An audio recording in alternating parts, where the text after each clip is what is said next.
What up, what up, what up, what up? It's me, L Teddy 27. What's good? It's night right about the hood. Oh, dear God, I'm already eating and drinking. Look a damn mess, just a damn mess. No means no, and yes means no.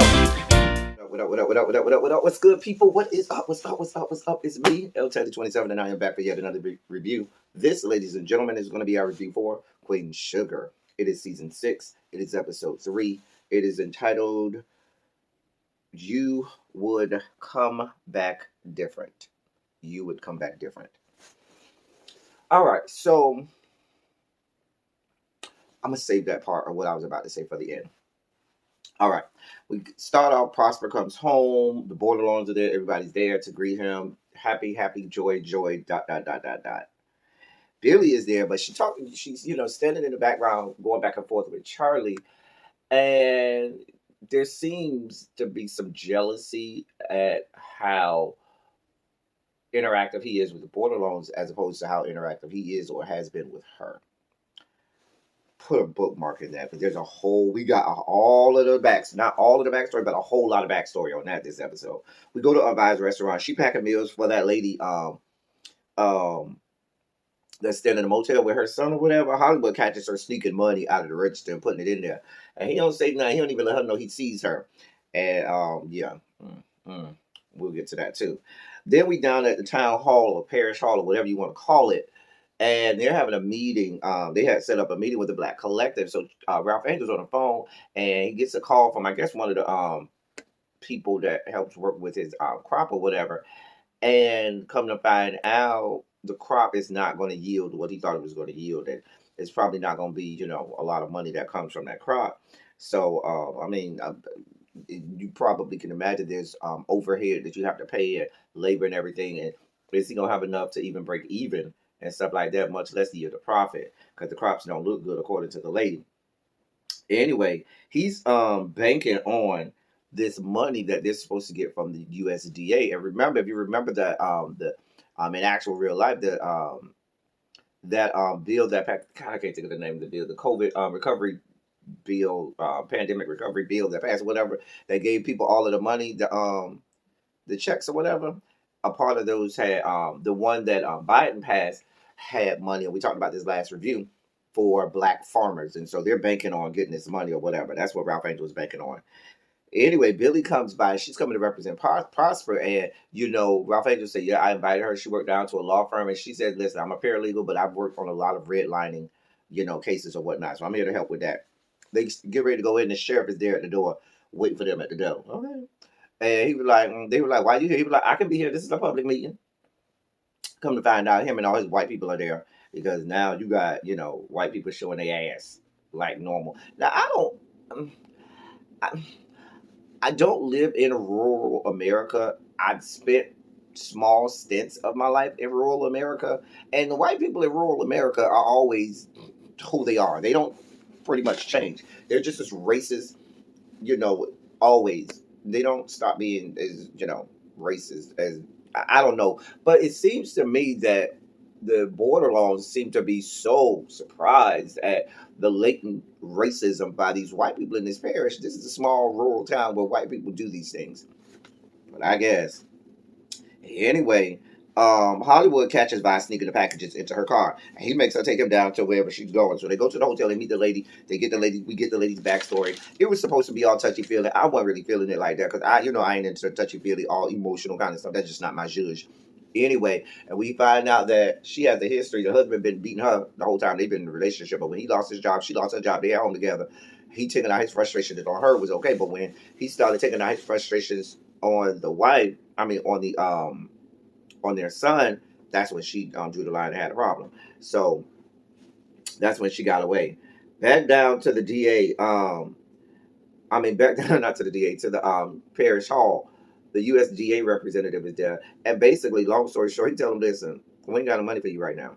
Not until we do thorough investigations of all of these cases, and it's gonna be a while. I'll see y'all in another 6 weeks. Anyway, they was upset, as you can see, and as you can see, all of these things that Ralph Angel is banking on ain't coming through. So he's gonna have to resort to nefarious ways to get this money that he's gonna need because he got a whole baby on the way. Hollywood, after him and Vi leave the place, Hollywood kind of confronted Vi on why you ain't tell me anything could happen, this, that, and the third. And she kind of flips it on him and tries to go off on him. And I wrote down, Vi, y'all know Vi works my last good nerve. Vi has been working my last good nerve the last few seasons. I am not here for Vi at all. I haven't been here for Vi for a while. I don't even know if we can go back on the other side of the bridge because I crossed the bridge on Vi and I don't know if I'm going back. Anyway, she tried to flip the script on Hollywood and try to make him like hero, and he gets frustrated. And I wrote down that she's still behaving like a single woman. She's still acting like Hollywood is her boyfriend and not her husband. And if that's your husband, you can't be nilly willy out here sneaking around and everything, thinking that he's not gonna feel some kind of way and thinking that he's not justified and saying, "Why the fuck you out here sneaking around doing all this stuff?" Anything could happen. The man, clearly, the man can easily be triggered. He just lost his mother, so he ain't trying to have nothing bad happen to any other woman around him.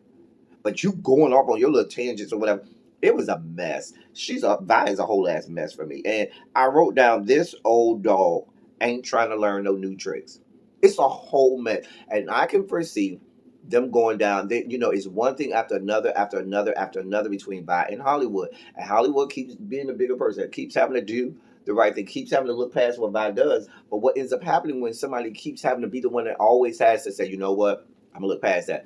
After a while, it comes to a head, and there's this big explosion, and there's no coming back from it. So I don't know how this is going to end, but I could see it ending in divorce for Hollywood and Vi. I ain't saying that's what's going to happen, but I could see it, and I wouldn't be surprised. Charlie calls Micah, and she reminds him about this dinner they're supposed to have at Vi's house, where Charlie and Davis are supposed to let everybody know that they're trying to rekindle their relationship or whatnot. And he isn't as excited as she thought he would be. Anyway, Charlie and Davis, after she got off the phone, they talk about how Davis feels like it's gonna be hard for me to convince some of your family members to let me back in, and that I should have this second chance with you. So down in Nova's house, cute. I think. Well, I'm going to say I think that was cute neighbor because they all got on masks and everything. But one of the neighbors, I think it was cute neighbor from last episode. I don't know. Anyway, walks by with some white girl on his arm, and they have this small talk with Nova. Oh, I saw your interview with Tarana Burke or whatever. Y'all. Now I'm not saying that it couldn't be very possible that they just in love or whatever, but did it have to be this couple? Did you have to have the black man and the white woman because now we don't have Nova, black woman and white man, and so now we have to have that? It just, I don't know. I was so fixated on the fact that this was an interracial couple. Not that I have problems with interracial couples, but with the dynamic of Nova and what she went through with White Boy Cop and everything, it just seemed too easy, too gratuitous, too lazy writers. And if it is, I think it's white cute neighbor from last episode, but I don't know. But if it is cute neighbor from last episode, I thought he was trying to get with Nova. Like he seemed like he liked her, and I was confused. I didn't like this scene. It was stupid. But then we saw Nova had a package, and inside the package they had a black and white picture of her, and then they had a target on her face. Like you see at the gun range, it was in red or supposed to be in blood or whatever. But I just didn't like the visual of Nova and not Nova of the guy and the white girl or whatever. I don't know. It just didn't sit well. Dinner at Aunt Vi's house happened. There was nothing to see here. Hollywood seemed really excited. Vi didn't seem so excited. She wasn't mad, but she seemed a little more subdued than you normally see her. Okay.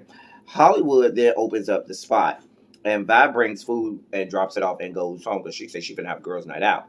So Ralph Angel introduces Hollywood to this guy that he met in prison named Theo, and Hollywood gives him the once over. He smiles it off, but you can tell he's like, I'm kind of skeptical. And I noticed over the years, Hollywood has come kind of the eyes and the visuals for the audience. Like I feel like as a viewer and as an audience member, I see things through Hollywood's eyes. Like Hollywood will catch little things or have little facial expressions and things like that that I as a viewer would also have. And so I feel like Hollywood kind of is the voice of the viewer and stuff like that. Like he doesn't have definitive asides, but it's kind of like he has these unspoken asides with the viewer. And if playwriting and stuff like literature, an aside is when the actor comes out of the script, as you all say, breaks the fourth wall and talks directly or looks directly at the audience, acknowledging the audience, and then goes back into character. That's an aside. And so he doesn't have like definitive asides, but he has these moments where it's you and him, and he's connecting with you as a viewer and as the audience. I don't know. That's just how I feel about Hollywood. Anyway, Hollywood don't seem to be so trusting of this guy. And then we find that Hollywood finds it difficult for the guys to open up at first. They just just men at first. They even don't. Please don't worry. They will. Once you get men to start opening up, the floodgates are open. But in the beginning, there's a little bit of tentativeness and angst and whatnot. But trust me, they will open up. They will. Trust me. You got that yak out, that cognac, they'll start to open up. Anyway, the ladies are having their ladies' night out, and they talk about Charlie and Davis and the fact and whether or not the Dems are going to be open to Charlie getting back with Davis and Charlie. Charlie is in delusional world now because she's like, oh, what I do with my man is none of their business. They're just going to have to get over it. No, boo. That's not how politics works. It's not how any of it works. She's in all kinds of delusions. She clearly must be falling in love because when you start falling in love with people, you do have the rose-colored glasses on, and you do start to get delusional. Darla has this feeling. She says, "I just feel like something really bad is about to happen, and it's happening, and I can't shake that feeling." And she said, "I don't know if it's the hormones." And Vi tries to, put those feelings to rest, and she was like, "No." And she, says, "Trust Joy. We have to trust Joy or whatnot." I don't trust you, Vi. Whatever.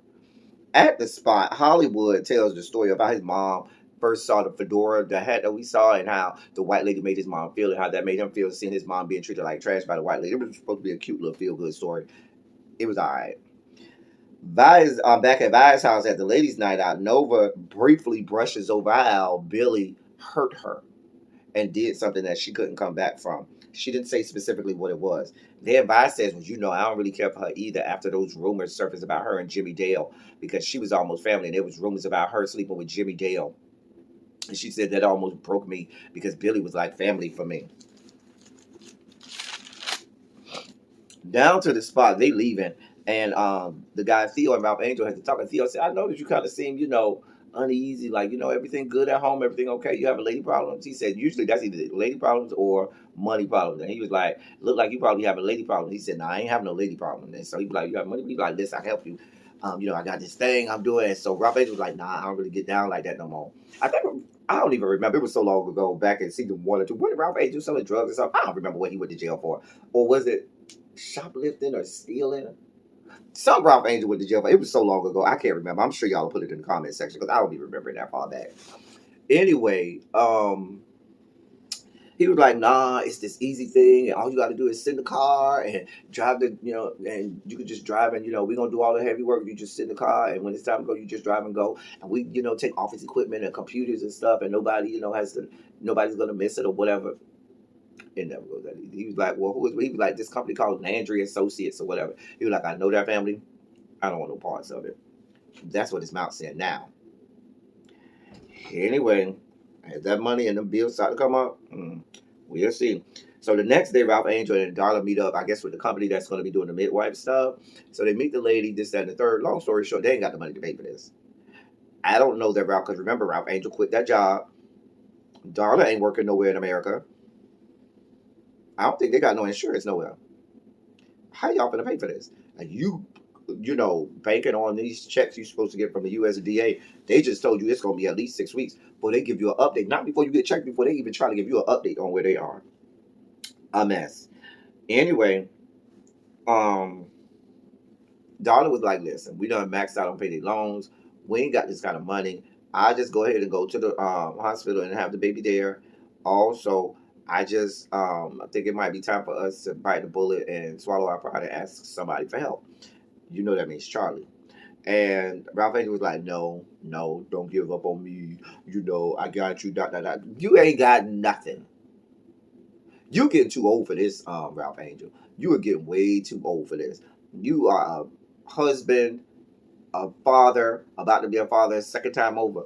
You need to take care of business. And you living in delusional world.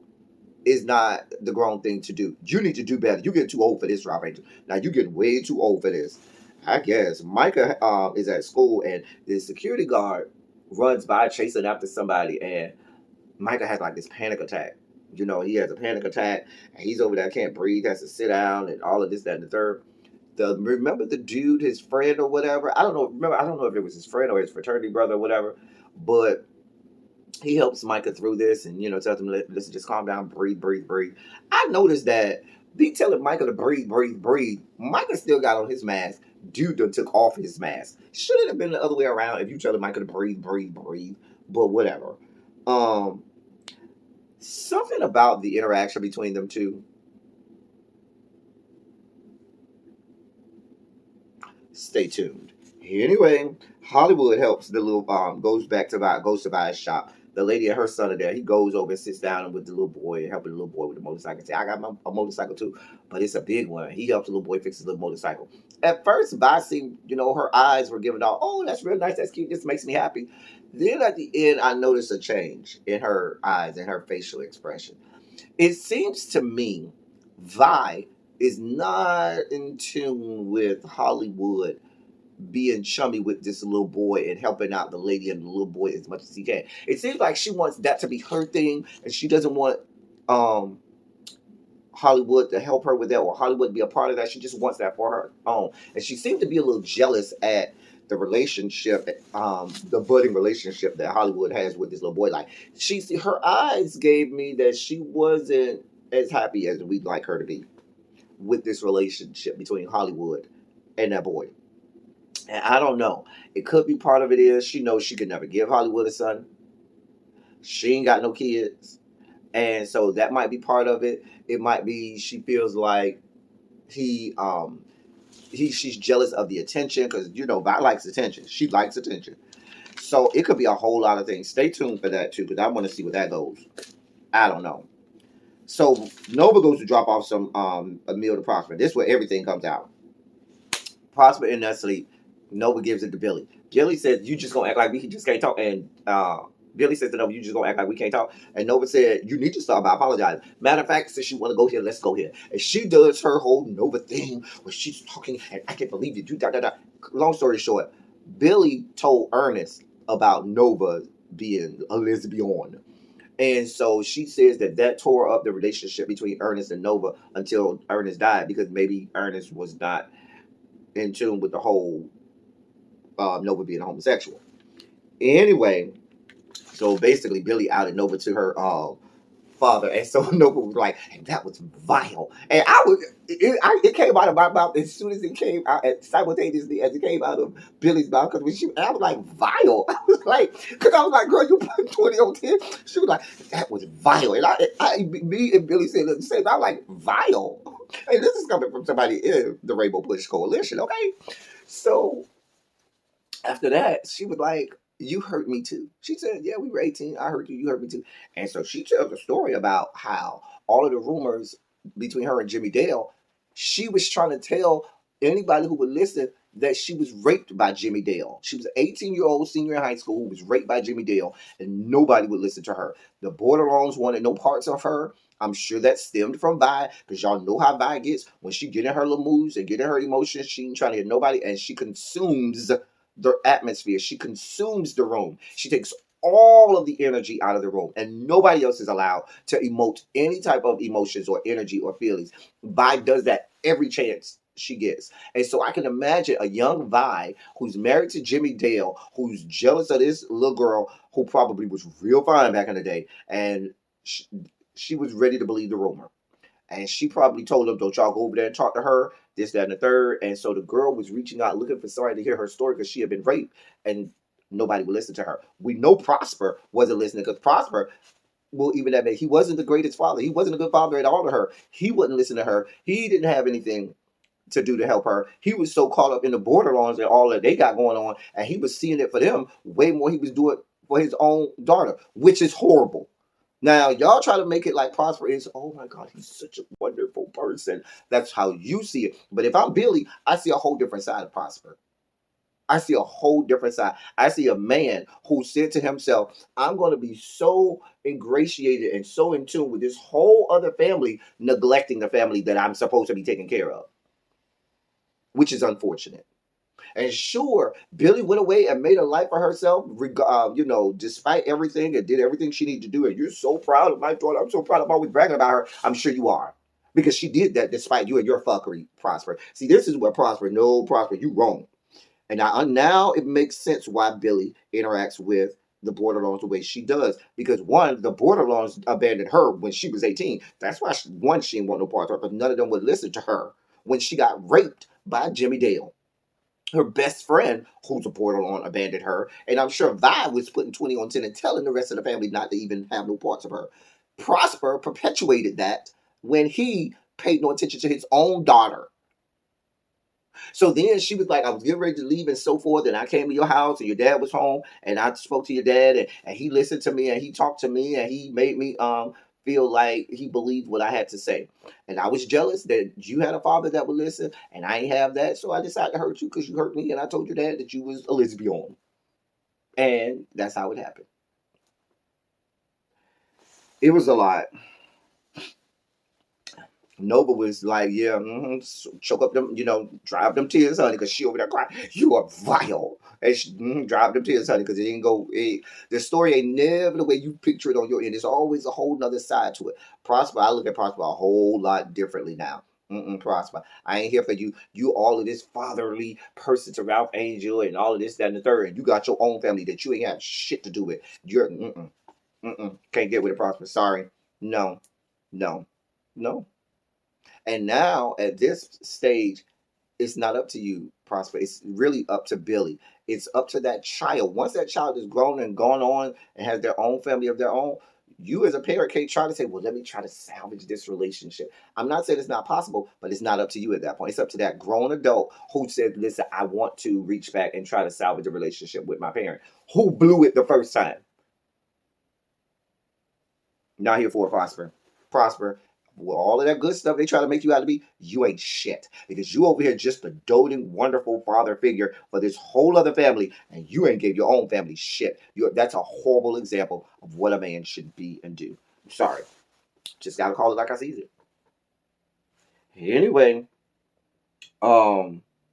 Billy was upset.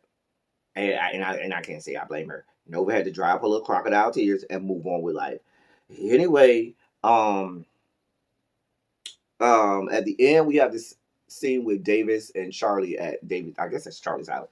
Davis done got the job as head coach of this team in LA.